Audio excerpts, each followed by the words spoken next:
तो हेलो दोस्तों, नमस्कार। और मैपिंग की ये दूसरी क्लास है। और पिछली क्लास में हम लोगों ने दक्षिण अमेरिका को पढ़ा था और दक्षिण अमेरिका ही आपका इस बार फिर से हम लोग कंटिन्यू कर रहे हैं। तो हम लोगों ने क्या क्या देख लिया था, हम लोगों ने जो पॉलिटिकल मैप था उसका डिस्कस किया था कि कौन सा देश कहाँ है और उसकी राजधानी क्या है।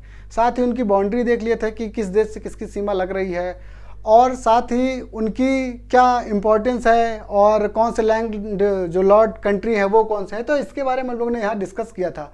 और फिजिकल मैप में हम लोगों ने जो एंडीज़ पर्वत है उसके बारे में हम लोगों ने देख लिया था। और एंडीज़ पर्वत में जो उनके माउंटेन या पीक हैं उनके बारे में समझा था। और इसको हम लोग आगे क्रम में बढ़ते हैं। तो हम लोग कहाँ थे? पैटागोनिया में। तो आइए एक बार फिर से देखते हैं कि हम लोगों ने क्या देखा था। कि ऐसा देखा था यहाँ कि एक ये पठार हो गया, मेन ये माउंटेन हो गया, फिर इसके बाद यहाँ पठार देखे थे, फिर उसका मैदानी क्षेत्र देखे थे। तो इसको कैसे समझ सकते हैं आप कि ये क्या हो गया कि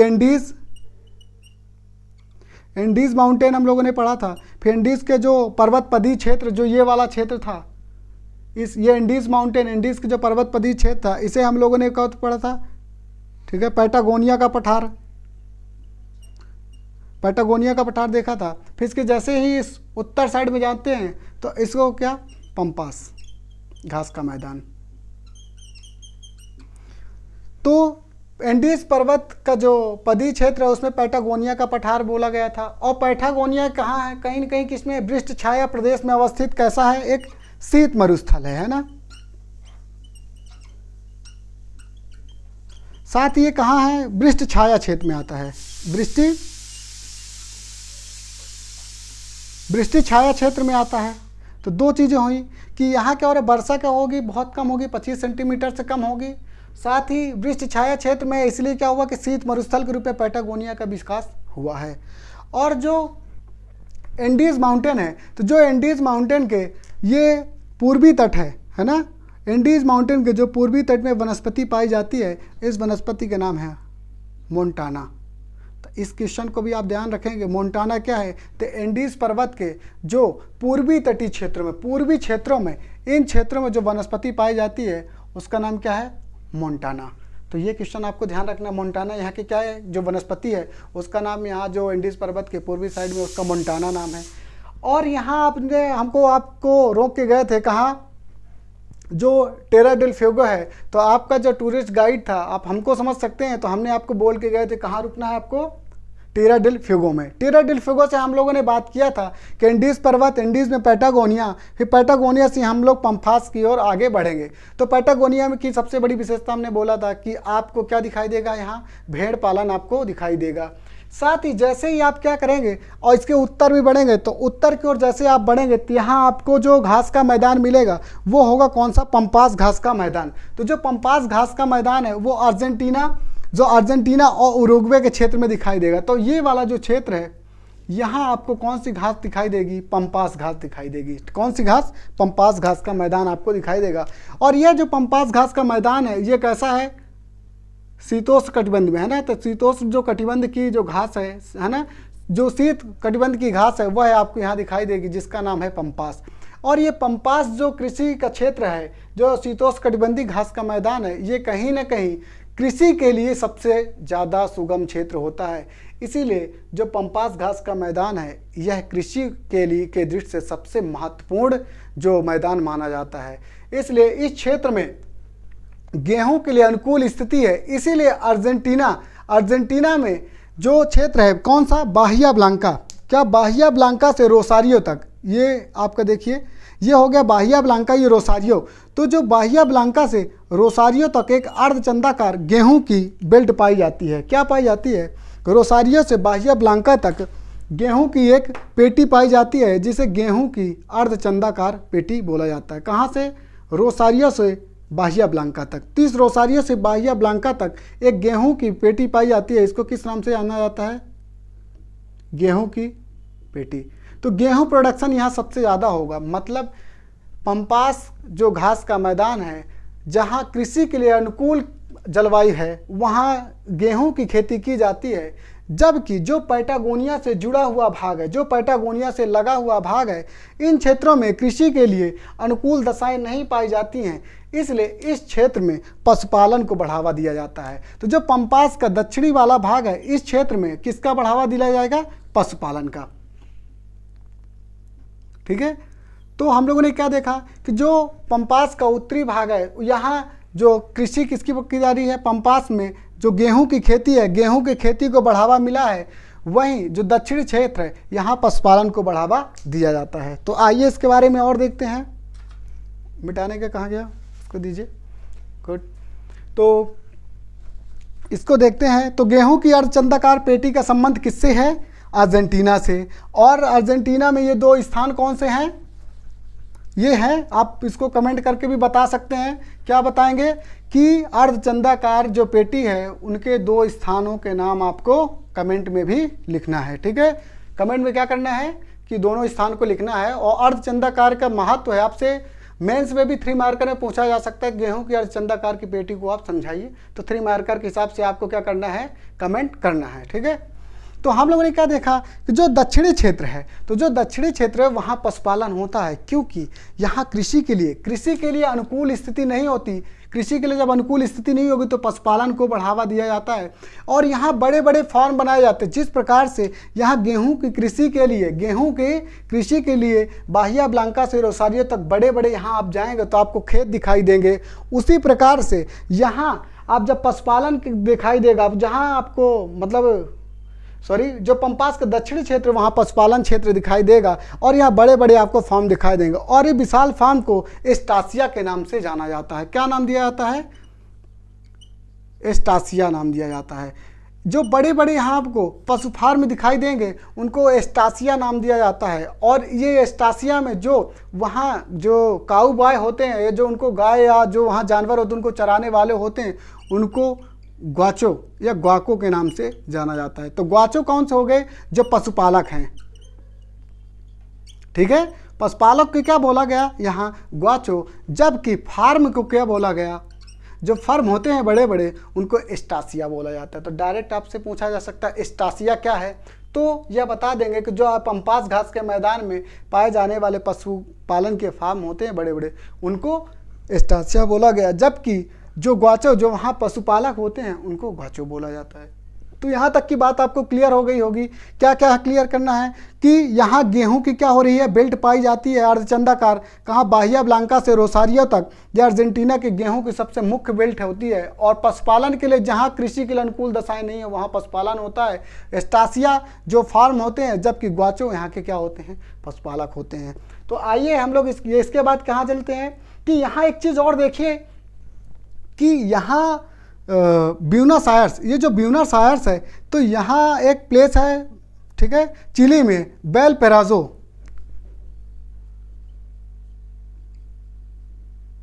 ठीक है, वेलपैराइजो। जो वेलपैराइजो चिली का स्थान है, ये यहाँ से एक ट्रेन चलती है। ठीक है, यहाँ से एक ट्रेन चलती है यहाँ के लिए, जिसका नाम होता है कौन सा? Trans Indian railway. क्या नाम है इसका?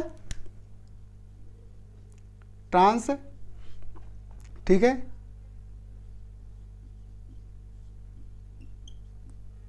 Trans Indian railway. और जिस पास से जाता है, यहाँ एक क्या होता है कि क्योंकि यहाँ कौन सी ही माउंटेन है? एंडीज है। तो इस एंडियन माउंटेन को काट करके एक पास बनाया गया जिसका नाम है उस्पलाता पास। उस्पलाता जो पास है ना, इस पास से क्या होता है? उस्पलाता पास से एक ट्रेन निकलती है। कहाँ से? वेलपैराइजो जो है, वेलपैराइजो जो चिली का वेलपैराइजो है, वेलपैराइजो से ब्यूनस आयर्स तक जो चलने वाली ट्रेन है, उसको ट्रांस इंडियन रेलवे के नाम से जाना जाता है। जो उस्पलाता पास से हो करके एंडीज पर्वत से, मतलब कि जो पश्चिमी भाग है, पश्चिमी भाग से पूर्वी भाग पहुँचती है। तो आपसे पूछा जा सकता है कि ट्रांस इंडियन रेलवे के जो स्टेशन है उनका नाम ब्यूनस आयर्स और वेलपैराइजो। और साथ ही जो ट्रांस इंडियन रेलवे है, ये पर्यटन की दृष्टि से महत्वपूर्ण है। और हम लोग पर्यटन की दृष्टि से ही आगे बढ़ रहे हैं, इसलिए हम लोग क्या करेंगे, कहीं ना कहीं इसको देखने भी आगे बढ़ सकते हैं। तो ब्यूनस आयर्स से आप वेलपैराइजो जा सकते हैं और वेलपैराइजो से क्या कर सकते हैं? ब्यूनस आयर्स आ सकते हैं। तो हम लोगों ने यहाँ क्या देखा? पशुपालन के लिए फेमस है, साथ ही कृषि के लिए। इसीलिए जो यह मोंटेवीडियो और ब्यूनस आयर्स जो बंदरगाह है, यह दोनों मांस और गेहूं, है ना, मांस और जो गेहूं का निर्यात है, इसके लिए विश्व में सबसे विख्यात बंदरगाह है। सबसे ज़्यादा अगर ख्यात प्राप्त है वो ब्यूनस आयर्स मोंटेविडियो है, जो मांस और गेहूं का क्या निर्यात करते हैं। तो ये 2 पॉइंट आपको समझ में आ गए होंगे। तो आइए फिर इसके बाद हम लोग आगे बढ़ते हैं। तो हम लोगों ने देखा जो पंपास का ये घास का मैदान है, तो पंपास का जो घास का मैदान है, इसको इसीलिए अर्जेंटीना में क्या बोला जाता है, अर्जेंटीना का हृदय, है ना, अर्जेंटीना का हृदय, अर्जेंटीना का हृदय बोला जाता है। क्यों? क्योंकि इसी जो पंपास का घास का मैदान है, इसी से ही क्या होता है, पूरा अर्जेंटीना की अर्थव्यवस्था निर्भर होती है। इसीलिए इसको अर्जेंटीना का हृदय प्रदेश कहा जाता है, क्योंकि सभी आवश्यकताएं इसी से पूर्ण होती हैं। साथ ही जो पशुपालन होता है, तो पशुपालन के लिए क्या आवश्यक है कि पोषण युक्त घास होनी चाहिए, है ना, पोषण युक्त क्या होनी चाहिए, घास होनी चाहिए। और इस पोषण युक्त घास का सबसे अच्छा जो एग्जाम्पल होता है वो होती है अल्फा घास, है ना, अल्फाल्फा घास का नाम दिया जाता है। तो जो अल्फाल्फा होती है, ये आपके MPPSC में क्वेश्चन आया है। तो अल्फाल्फा क्या है, तो अल्फाल्फा क्या है, घास है। और कैसी घास है, शीतोष्ण कटिबंध की घास है। तो ये आपको ध्यान रखना है। तो अल्फाल्फा घास में क्या, तो पोषण घास है, इसलिए इस क्षेत्र में पशुपालन को भी क्या होता है, ज़्यादा वरीयता दी जाती है। तो ये आपको ध्यान रखना है। साथ ही इसके बाद हम लोग जब बढ़ेंगे तो यहाँ आप देखेंगे कि इस क्षेत्र में, ये क्षेत्र है ना, तो यहाँ आता है आपको ग्रान चाको का मैदान। कौन सा, यहाँ देखिए ये अर्जेंटीना है। तो अर्जेंटीना और जो बोलीविया है, अर्जेंटीना और पराग्वे के सीमा में आपको एक यहाँ आपको क्षेत्र दिखाई देगा जिसका बोलते हैं ग्रान चाको का मैदान। ठीक है, ग्रान चाको का मैदान। इस मैदान में आपको जैसे ही आप अंदर जाएंगे तो यहाँ आपको एक विशेषता इसकी दिखाई देगी कि यहाँ 2 प्रकार की वनस्पति, जहाँ जो उष्णकटिबंधी जो वनस्पति है उसकी और शीतोष्ण कटिबंधी दोनों प्रकार की यहाँ वनस्पति आपको दिखाई देगी। कैसी, शीतोष्ण कटिबंधी और उष्ण कटिबंधी दोनों प्रकार की जो वनस्पति होगी वो आपको यहाँ दिखाई देगी। ठीक है, और साथ ही जो ये मैदान होता है, इसका जो नाम होता है रखा गया था, जैसे चाको, जो चाको शब्द है, चाको जो शब्द आता है ये पुर्तगाली भाषा का शब्द है। ठीक है, पुर्तगाली भाषा का शब्द है और इसका जो अर्थ होता है वह होता है आखेट भूमि। क्या होता है, आखेट भूमि। अब आपको ध्यान रखना है कि आप कहाँ से पशुपालन, आपने जैसे ही पैटागोनिया से आगे स्टार्ट किए यात्रा, तो पैटागोनिया में आपने पूरा सिप या भेड़ों को देखा, फिर उसके बाद गेहूं की विशाल कृषि और पशुपालन को देखा। साथ ही जैसे ही आप आगे बढ़ेंगे तो यहाँ ग्रान चाको मैदान में पहुँचेंगे तो यहाँ क्या हो रहा था, ये प्राचीन समय में जो ग्रान चाको का मैदान था, यहाँ आखेट भूमि या हंटिंग लैंड के नाम से जाना जाता था, क्योंकि इस क्षेत्र में बहुत ज़्यादा पिछड़ापन था। इसलिए इस क्षेत्र में क्या हो रहा था कि हंटिंग की जाती थी और इसीलिए ग्रान चाको के मैदान को हंटिंग लैंड बोला जाता है। क्या बोला जाता है, हंटिंग लैंड या आखेट भूमि। और ग्रान चाको के मैदान में आपको हमने जैसा बताया कि यहाँ जो उष्ण कटिबंध की वनस्पति है और प्लस इसमें आपको शीतोष्ण कटिबंधी, ठीक है, दोनों कटिबंध की आपको वनस्पति दिखाई देगी, क्योंकि यह कैसा संक्रमण क्षेत्र है उष्ण कटिबंध और शीतोष्ण कटिबंध का। इसलिए इसमें ग्रान चाको के मैदान में उष्ण कटिबंध और शीतोष्ण कटिबंधी दोनों वनस्पति आपको दिखाई देगी। और इसके बाद हम लोग ग्रान चाको के मैदान के बाद जैसे आगे बढ़ते हैं तो यहाँ आता है माटो ग्रासो का पठार। माटो ग्रासो का प्रसार जो पठार आता है ये उष्ण कटिबंध में अवस्थित पठार है। साथ ही यहाँ जो पठार है ये मुख्यतः कहाँ अवस्थित है, ब्राज़ील में। और ब्राज़ीलियन जो हाईलैंड है, ये जो प्रदेश है, ये वाला क्षेत्र को क्या बोलते हैं, ब्राज़ीलियन हाईलैंड। ठीक है,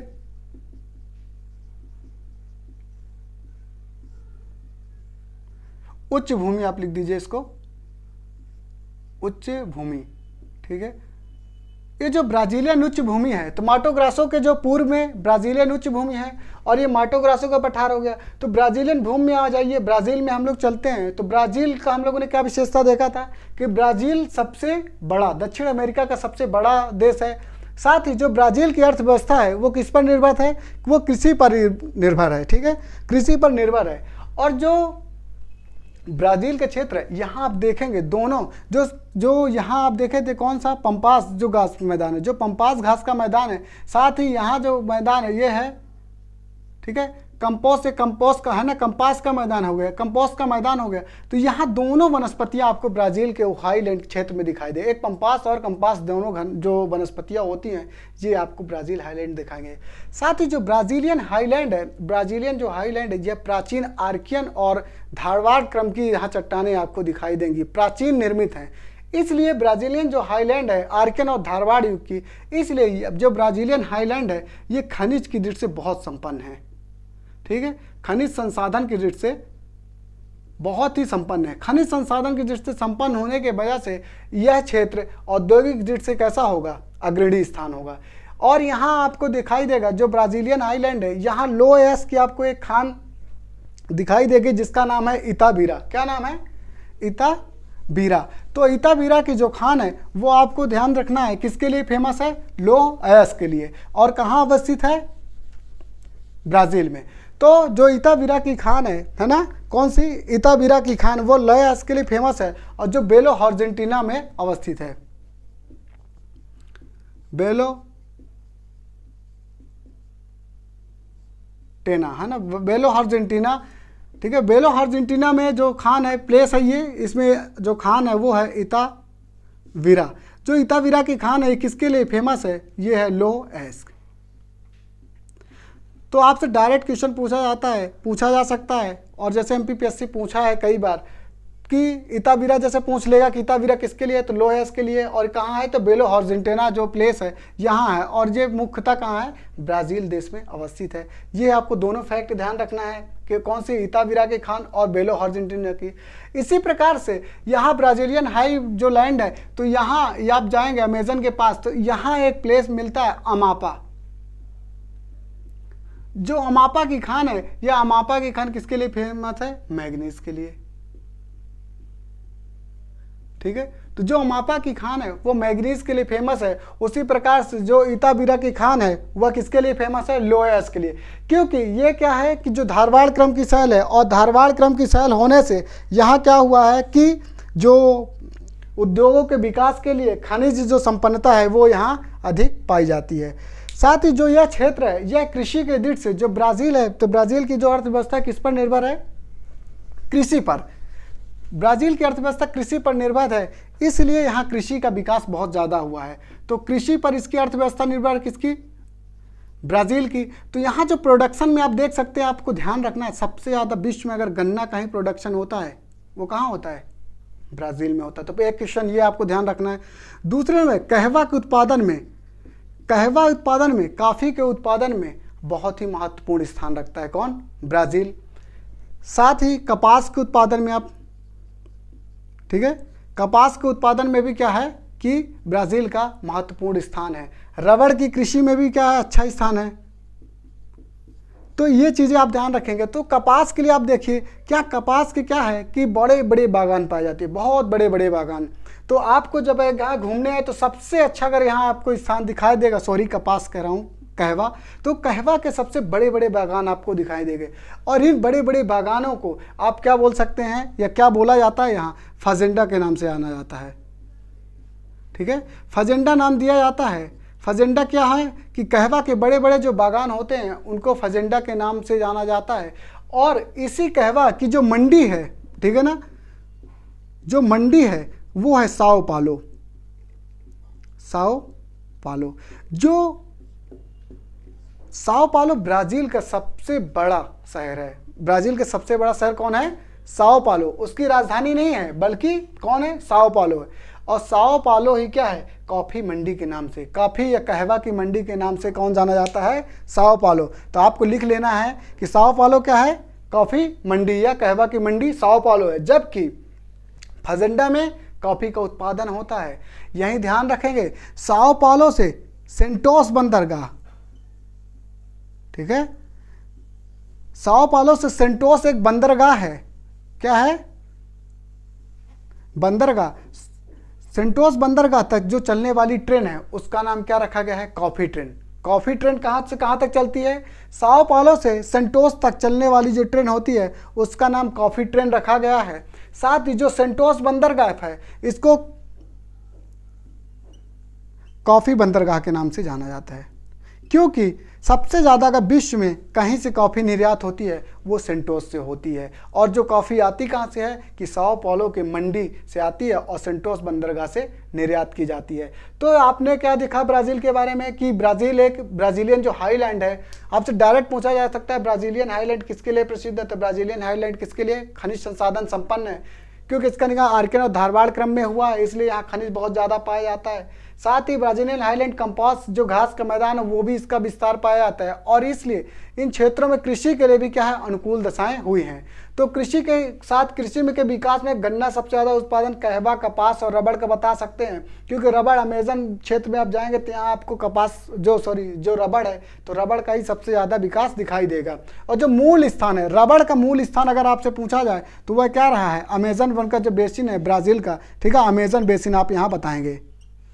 अमेजन जो बेसिन है, ठीक है, अमेजन बेसिन किसका मूल स्थान है, रबड़ का मूल स्थान है। एक क्वेश्चन को आप यहाँ ध्यान रखेंगे। साथ ही जो कृषि है, कृषि का विकास में कहवा का सबसे महत्वपूर्ण योगदान है। तो मंडी जो साओ पाउलो है वो कहवा की मंडी है, फजेंडा वहाँ का बागान है, जबकि सेंटोस वहाँ कॉफ़ी निर्यात के लिए प्रमुख बंदरगाह है।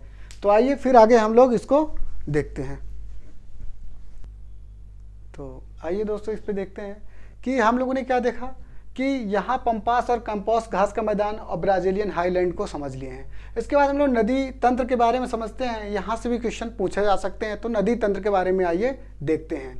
और आपको ध्यान रखना है, थोड़ी सी बच के चलना है, पर्यटन का मजा या आनंद वहीं तक उठाना है जहाँ तक खतरा ना हो, तो खतरे से बचते हुए आगे बढ़ना है।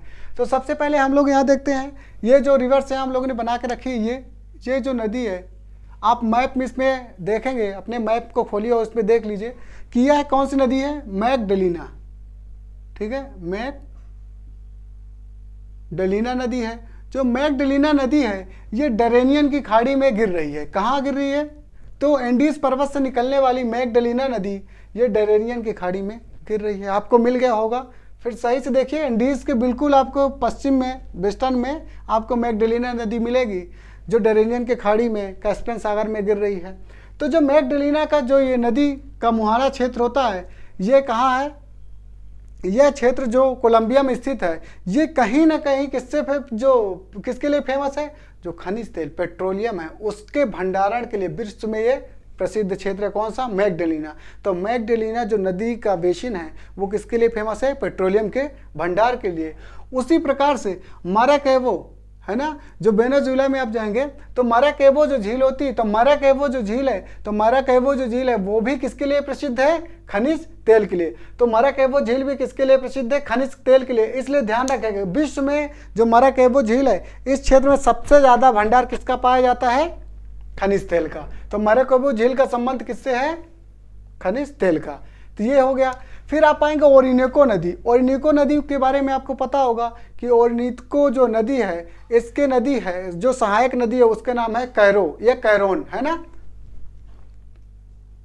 ठीक है, सॉरी, कैरोन या कैरो नदी आपको मिलेगी। और कैरो जो नदी है ओरिनिको की सहायक नदी है, और इसी में ही विश्व का सबसे ऊंचा जलप्रपात कौन सी स्थित है, एंजिल, ठीक है, जो एंजिल जलप्रपात है। तो एंजिल जलप्रपात कैरो नदी पर अवस्थित है, और यह किसकी सहायक नदी है, ये ओरिनोको की सहायक नदी है।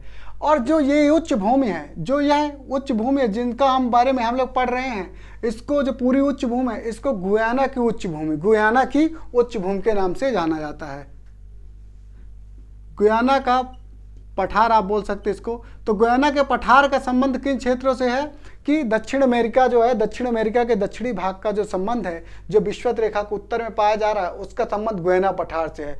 और इस पठार में जो पाए जाने वाली उष्णकटिबंधीय वनस्पति है उसका नाम लानोस रखा गया है। तो जो उष्णकटिबंधीय लानोस का मैदान है वो कहाँ पाया जाता है, गुयाना उच्च भूमि में। तो यहाँ तक आपको क्लियर हो गया होगा। तो ओरिनिको, तो यहाँ मैगडलीना, माराकैबो लेक, ओरिनिको, ये तीनों का संबंध खनिज तेल के भंडारण से है और खनिज तेल के उत्पादन से।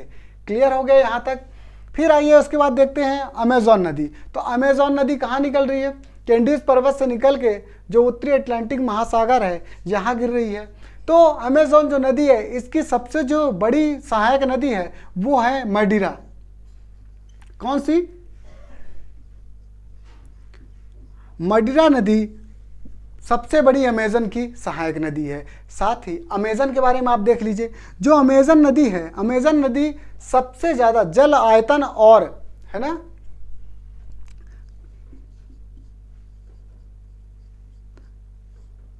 जल आयतन की दृष्टि से विश्व की सबसे बड़ी नदी मानी जाती है, और जबकि लंबाई के हिसाब से सेकेंड लार्जेस्ट नदी के रूप में जानी जाती है। और जबकि पहली जो नदी है सबसे बड़ी है वो नील नदी, तो प्रथम नंबर में नील नदी सबसे बड़ी है, और जबकि दूसरे नंबर में सबसे बड़ी नदी लंबाई के हिसाब से अमेजन है, जबकि जल के आयतन की दृष्टि से सबसे बड़ी नदी कौन है? अमेजन है। क्योंकि विश्वत रेखा में से संबंधित है, विश्वत रेखा में यह नदी का जो विस्तार हुआ है, नदी का विस्तार है, बहाव क्षेत्र है, इसलिए इस क्षेत्र में वर्ष भर वर्षा अधिक होती है, इसलिए जो अमेजन के वन होते हैं विश्व में सबसे अधिक जैव विविधता इस क्षेत्र में पाई जाती है। साथ ही जो इसका मुहाना क्षेत्र होता है, ये किसको, जो विश्वत रेखा होती है, तो विश्वत रेखा को क्या करता है? एक बार काट देता है। तो अमेजन नदी क्या होती है? विश्वत रेखा को काट के मुहाना क्या होता है कि ये यहाँ बढ़ती है, इसलिए जो अमेजन नदी का मुहाना होता है वह जलवायु विविधता जो यहाँ जैव विविधता होती है वो सबसे ज़्यादा पाई जाती है। यहाँ टार्टल जो होते हैं वो उनका क्या होता है कि प्रजनन केंद्र माना जाता है। जो अमेजोन का जो डेल्टा क्षेत्र होता है, ये टार्टल, ये कछुआ के लिए प्रजनन केंद्र का मुख्य क्षेत्र माना जाता है, और यहाँ से कछुए हमारे यहाँ उड़ीसा तक इसके आते हैं। ठीक है, इसको आप ध्यान रखें। जो गहीर माथा अपने यहाँ बना हुआ है विरण, वहां तक क्या होता है कि अमेजोन के जो कछुए होते हैं वो गहीर माथा तक आते हैं। ठीक है, इसका आप ध्यान रखेंगे। तो सबसे जो बड़ी इसकी सहायक नदी कौन सी होगी? मडिरा होगी। और जो उत्तर से एक सहायक नदी इसकी मिलती है उसका नाम है नेग्रो। ठीक है, क्या नाम है? नेग्रो। तो उत्तर से जो मिलती है नदी उसका नाम है नेग्रो। तो ये कौन सी हो गई? नेग्रो नदी हो गई। और इसी नेग्रो के ही तट पर यहां कौन से? मानोस बंदरगाह है। ठीक है, कौन सा है? मानोस बंदरगाह है। और यह मानोस जो बंदरगाह है यह इस नदी क्षेत्र, मतलब नदी बंदरगाह, जो अमेजन नदी का बंदरगाह है, तो यह नदी बंदरगाह है। और मानोस में ही क्या होता है कि यह अमेजन का जो क्षेत्र है यह रबड़ के उत्पादन की दृष्टि से बहुत प्रसिद्ध है। तो रबड़ का जो संग्रह किया जाता है वो कहाँ किया जाता है? मानोस बंदरगाह में। और मानोस बंदरगाह में निर्यात, मतलब कि मानोस बंदरगाह में इकट्ठा करके इसको बाद में क्या किया जा सकता है कि बाहर भेजा जाता है। और साथ ही जो अमेजोन का वन होता है इसको पृथ्वी का क्या बोला जाता है? फेफड़ा या लंग्स भी बोला जाता है। तो आप इस बात को भी ध्यान रखेंगे। और भी इसके जापुरा और पुरुष जो नदी है वो भी ध्यान रखेंगे अमेजन की। कौन से? जापुरा और जो पुरुष। ठीक है, जापुरा और पुरुष, इसकी दो ये बड़ी सहायक नदी है। तो हम लोगों ने 4 नदियां सहायक देख लिया। जो पहला नदी हम लोगों ने देखा सबसे बड़ी सहायक नदी है मडिरा, और फिर जापुरा इसकी एक बड़ी सहायक नदी है, एक पुरुष सहायक नदी है, और एक ध्यान रखना है नेग्रो। और जो नेग्रो सहायक नदी है इसी के जहाँ मिलती है वहाँ मानोस बंदरगाह अवस्थित है, जो आंतरिक बंदरगाह या नदी पर अवस्थित बंदरगाह, नदी बंदरगाह के नाम से जाना जाता है। तो अमेजोन के बारे में हम लोगों ने इसका देखा। और साथ ही जो अमेजोन के जो ये क्षेत्र होता है, इस क्षेत्र में जो पाए जाने वाली वनस्पति होती है उसका नाम क्या रखा गया है? सेल्वास वनस्पति या सेल्वा वनस्पति के नाम से जाना जाता है। तो आप इस चीज़ को ध्यान रखेंगे। फिर उसके बाद हम लोग यहाँ देखते हैं और अन्य नदियाँ। यहाँ आपको एक नदी और मिलेगी इस क्षेत्र में जिसका नाम है क्या है? टोकांटिस। टोकांटिस या पारा नदी के नाम से जाना जाता है। तो इसको भी आप ध्यान रखें, टोकांटिस या पारा नदी। जो क्या हो रहा है कि जो ब्राजीलियन हाईलैंड है, तो ब्राजीलियन जो हाईलैंड है यहाँ से निकलती है, और टोकांटिस या पारा नदी क्या होती है कि उत्तरी अटलांटिक महासागर में गिर जाती है। फिर यहाँ आप आएंगे तो एक कौन सी नदी? उरुग्वे। उरुग्वे जो नदी है, उरुग्वे नदी उरुग्वे और ब्राज़ील की सीमा बनाते हुए, ठीक है ना, उरुग्वे ब्राज़ील और अर्जेंटीना की सीमा बनाते हुए रियो डी ला प्लाटा में गिर जाती है। तो रियो डी ला प्लाटा जो है इससे कितने नदियों का संबंध है? उरुग्वे, पराना और पराग्वे, 3 नदियों का संबंध किससे है? रियो डी प्लाटा से। तो उरुग्वे नदी आपकी कहाँ गिर रही है? रियो डी ला प्लाटा में। फिर पराना और पराग्वे, ये पराना और पराग्वे जो नदियां हैं ये जैसे ही जो बोलीविया है, बोलीविया के पठार से क्या होता है? आगे बढ़ती, बोलीविया नहीं, पराग्वे, पराग्वे से जैसे ही आगे बढ़ती है तो यह आगे मिल जाती है। तो जो पराग्वे है, तो पराग्वे के ही तट पर क्या है कि जो राजधानी है पराग्वे की असूसियन, तो असूसियन की जो राजधानी है वो कहाँ अवस्थित है? पराग्वे के तट पर। ठीक है। तो असूसियन ये देखिए यहाँ लिखा हुआ है। तो पराग्वे की राजधानी जो असूसियन है वो कहाँ अवस्थित है? पराग्वे के तट पर अवस्थित है। तो इस चीज़ को आप, इस फैक्ट को आपको ध्यान रखना है। तो पराग्वे के तट पर असूसियन जो राजधानी है पराग्वे की वह अवस्थित है। तो इसको आप ध्यान रखेंगे, ठीक है। असूसियन राजधानी जो पराग्वे की है वो कहाँ अवस्थित है? पराग्वे नदी के तट पर। तो पराग्वे, तो जो पराना है, तो पराना किसके किसके बीच पे? ब्राजील, ठीक है। ये क्या हो गया? ब्राजील, और ये क्या हो गया? पराग्वे। दो के बीच सीमा निर्धारित करेगा। साथ ही फिर ये लास्ट में इस क्षेत्र में आती है तो किसके किसके बीच? ब्राजील और, ठीक है, ब्राजील और अर्जेंटीना के मध्य सीमा का निर्धारण करती है। तो ये अर्जेंटीना हो गया, अर्जेंटीना और ब्राजील के मध्य सीमा का भी दूसरी जगह निर्धारण करती है। फिर लास्ट में आप नीचे देखेंगे कि बाहिया ब्लांका खाड़ी आपने देख लिए थे। तो बाहिया ब्लांका की खाड़ी में दो नदियां गिरती हैं, एक कोलोराडो नदी गिरती है और दूसरी सलाडो। तो दोनों को आपके ध्यान, एक कोलोराडो नदी आपको नॉर्थ अमेरिका में भी मिलेगी, तो वो नदी को बारे में हम लोग अलग से देखेंगे, क्योंकि कोलोराडो की नदी जो नॉर्थ अमेरिका में है, अगर ऑप्शन में नॉर्थ अमेरिका है तो उसको हम लोग आंसर मानेंगे यूएसए की। लेकिन मान लीजिए वो नहीं है तो आपको यहाँ अर्जेंटीना को भी ध्यान रखना होगा। जो नदी अर्जेंटीना की जो कोलोराडो नदी है ये कहाँ गिर रही है? बाहिया ब्लांका की खाड़ी में। साथ ही है सलाडो नदी। फिर लास्ट में एक नेग्रो नदी है, और यहाँ ध्यान रखेंगे यहाँ भी एक नेग्रो दिख रही है, यहाँ भी दिख रही है। तो जो नेग्रो नदी है वो सान जॉर्ज की खाड़ी में गिर रही है। तो इस प्रकार से आपने क्या क्या देखा यहाँ? मैगडेलिना जो नदी है इसका संबंध किससे है? पेट्रोलियम भंडार से है, खनिज। माराकैबो का भी संबंध किससे है? खनिज भंडार से है। और वहीं जो ओरिनेको नदी बेसिन है, इस जो तीनों नदी बेसिन या झील है इसका संबंध खनिज तेल से है। वहीं जो अमेजन, तो अमेजन नदी विश्व की दूसरी सबसे बड़ी नदी है, जबकि जल के आयतन जो है वो सबसे बड़ी उस दृष्टि से है। साथ ही यहाँ जो पाए जाने वाली वनस्पति है उसका नाम सेलवास है। और इस क्षेत्र में जो मानोस बंदरगाह है वो किसके लिए फेमस है? वह रबड़ के संग्रहण केंद्र के रूप में जाना जाता है। वहीं इसके बाद जो पराना, पराग्वे और उरुग्वे जहाँ मिलती हैं उसे रियो डी ला प्लाटा के नाम से जाना जाता है। तो रियो डी ला प्लाटा के जो संबंध होता है वो तीन नदियों से है, आप देख लिए हैं। फिर इसके बाद बाहिया ब्लांका में दो नदियाँ गिर रही हैं। फिर सान जॉर्ज की खाड़ी के पास आपको नेग्रो नदी का यहाँ ये नेग्रो नदी गिर रही है। तो इस प्रकार से आपने मैप में देखा है। और ये गुयाना की उच्च भूमि है, इसको आपको ध्यान रखना है कि गुयाना उच्च भूमि का जो संबंध है वो लानोस वनस्पति से है, ये विषुवत-रेखी वन है।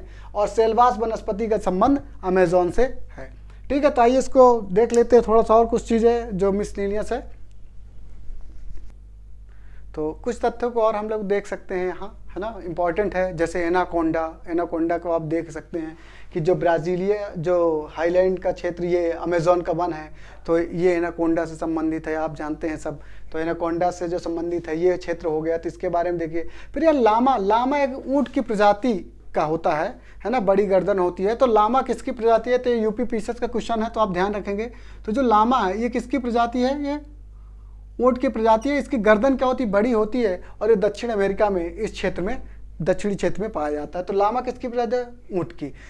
मेस्टिजो क्या है कि जैसे यहाँ क्या होता, पहले रेड इंडियन थे, ठीक है, रेड इंडियन प्लस बाद में फिर क्या हुआ कि यूरोपियंस आए। तो इनसे जो संक्रमण से जो उत्पन्न जो प्रजाति रही है ना, मानव की जो रेसेस थी, उसके बाद उसको क्या बोला गया? मेस्टिजो बोला गया। तो रेड इंडियन और यूरोपियन से जब उत्पन्न हो जो प्रजाति थी उसको मेस्टिजो बोला गया। तो इसको आप ध्यान रखेंगे। फिर क्यूबेक्रो क्या है कि जो ग्रांड चाको का मैदान है, जो ये वाला मैदान है, ग्रांड चाको का मैदान है। तो इस ग्रांड चाको के मैदान में बहुत ही कठोर एक लकड़ी पाई जाती है, पेड़ पाया जाता है। उस लकड़ी में इतना मजबूत होती है कि जो कुल्हाड़ी होती है, तो कुल्हाड़ी को ब्रेक करने वाला इस पेड़ को बोला जाता है। तो कुल्हाड़ी तोड़, है ना, क्या बोला जाता है? ठीक है, कुल्हाड़ी तोड़ने वाला इसको बोला जाता है, तोड़ने वाला वृक्ष। ठीक है, तो इसको क्यूबेक्रो होता है, ये कहाँ पाया जाता है? दक्षिण अमेरिका के किस क्षेत्र में? ठीक है, इस क्षेत्र में पाया जाता है। तो कुल्हाड़ी तोड़ के नाम से इसको जानता है। फिर वाल्सा विषुवत रेखा में पाई जाती है। इससे नाव बनाए जाते हैं। तो नाव बनाने के लिए सबसे हल्की लकड़ी है, तो वो कौन सी है? वाल्सा। तो वाल्सा को आप ध्यान रखेंगे। तो वाल्सा लकड़ी में का जिस नाव में आप चल रहे हैं, जहाँ मानोस आप घूमने गए थे, वो कहीं ना कहीं किस में थे? वाल्सा की जो नाव बनी थी उसी के लकड़ी में आप घूम रहे थे। फिर उसके बाद एनाकोंडा आपने देख लिया था। तो वाल्सा सबसे हल्की गड़बड़ हो रहा है। तो ध्यान रखेंगे, बालसा सबसे हल्की जो लकड़ी होती है और क्वेक्रो क्या होती है सबसे भारी। ठीक है, अब देखिए एनाकोंडा आप समझ गए। एनाकोंडा क्या होता है, बहुत भारी भारी आपके सर्फ होते हैं, इसके बारे में आप जानते हैं। फिर बेलम बंदरगाह, बेलम बंदरगाह के बारे में आप जानते हैं कि जो मानोस बंदरगाह के अंतर्गत जहां रबड़ का संग्रहण किया जाता था, वही टोकांटी से पारा नदी के तट पर, यहाँ ब्राजील में ही है, टोकांटी से पारा नदी के तट पर अवस्थित बेलेम बंदरगाह, बेलेम बंदरगाह रबड़ के निर्यात के लिए प्रसिद्ध है। ठीक है, इसको आपको ध्यान रखना है। तो रबड़ के निर्यात के लिए बेलेम बंदरगाह प्रसिद्ध है, जबकि रबड़ के संग्रह के लिए मानोस बंदरगाह प्रसिद्ध है। साथ ही केंडोर, केंडोर यहाँ का क्या है, एक शिकारी पक्षी है। ठीक है, शिकारी पक्षी के रूप में जाना जाता है। और जो रिया है, रिया ना उड़ने वाला एक पक्षी है। ये जो रिया है, रिया ना उड़ने वाला पक्षी है, जबकि केंडोर यहाँ का क्या, सबसे बड़ा, ये विश्व का सबसे बड़ा शिकारी पक्षी के रूप में इसको जाना जाता है। तो ये कुछ फैक्ट थे जिनके बारे में आपको जानना आवश्यक है और आप जानते भी थे। तो जो हम लोग के पढ़ने का ये स्टाइल रहा है, ये टेक्निक रही है, आपको कैसी लगी कमेंट करके बताना है। साथ ही कुछ क्वेश्चन है आपके लिए, मैं बोल देता हूँ, आपको कमेंट करके बताना है। सबसे जो पहला क्वेश्चन है, तो आपको ये बताना है कि ब्राज़ील से किन 2 देशों की सीमा नहीं लगती है। पहला क्वेश्चन ये है आपके लिए। दूसरा कि डेरेनियन की खाड़ी से पनामा नहर डेरेनियन की खाड़ी से किस खाड़ी को जोड़ती है। तो ये क्वेश्चन एक आपके लिए मैपिंग का है। साथ ही आपको जो A4 साइज़ का पेपर है, जो हम हर क्लास में बोलते हैं कि A4 साइज़ का जो पेपर है, उस पर अपने हाथ से मैप बनाना है और ये प्लेस को मतलब उसमें डिस्क्राइब करके लिख लेना है। कीवर्ड हम जो बोले उनको लिखना है। साथ ही जो आउटलाइन मैप मार्केट में मिलता है, उसको भी आप क्या कर सकते हैं, प्रैक्टिस करने के लिए यूज़ कर सकते हैं। बार बार प्रैक्टिस करेंगे तो ये आपका क्या हो जाएगा, कंप्लीट हो जाएगा। ठीक है, हम लोग मिलते हैं, अब नॉर्थ अमेरिका पढ़ेंगे और इसी जोश के साथ आगे बढ़ेंगे। ठीक है, ओके।